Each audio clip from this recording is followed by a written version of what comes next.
Bharat Japan को छोड़कर अब चौथी सबसे बड़ी अर्थव्यवस्था बन चुका है और अब जर्मनी की बारी है और कुछ ही समय में तीसरी बनाने वाला है। सोचिए, जिस देश को कभी गरीबी और पॉपुलेशन के लिए जाना जाता था, आज वही भारत दुनिया की तीसरी सबसे बड़ी इकोनॉमी बनने की रेस में सबको पीछे छोड़ रहा है।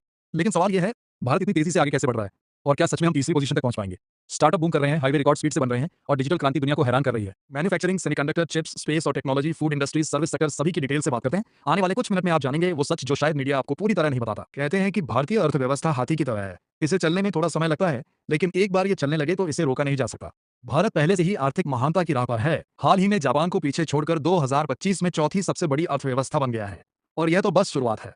2028 तक भारत के जर्मनी से आगे निकलकर दुनिया की तीसरी सबसे बड़ी अर्थव्यवस्था बनने की भी उम्मीद है। भारत अगले दशक में हर 12 से 18 महीनों में अपनी जीडीपी में लगभग 1 ट्रिलियन अमेरिकी डॉलर जोड़ने का लक्ष्य बना रहा है, जिसका लक्ष्य 2025 से 2047 तक 9% जीडीपी विकास दर हासिल करना है। हालांकि यह निस्संदेह महत्वाकांक्षी है। भारत के मजबूत व्यापक आर्थिक बुनियादी सिद्धांत, जनसांख्यिकीय लाभ, शहरीकरण, बढ़ता पूंजी बाजार और संरचनात्मक सुधारों पर ध्यान कुछ मुख्य चालक हैं जो सतत विकास के लिए एक ठोस आधार प्रदान करते हैं।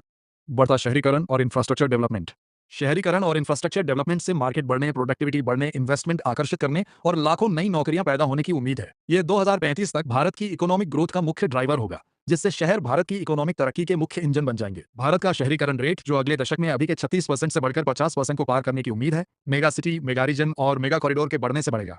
इन शहरी इलाकों का 2036 तक भारत की जीडीपी में लगभग 70% योगदान होने का अनुमान है। इस शहरी बदलाव को सपोर्ट करने के लिए भारत 2030 तक इंफ्रास्ट्रक्चर पर हर साल $290 बिलियन से ज्यादा खर्च करेगा, जिसमें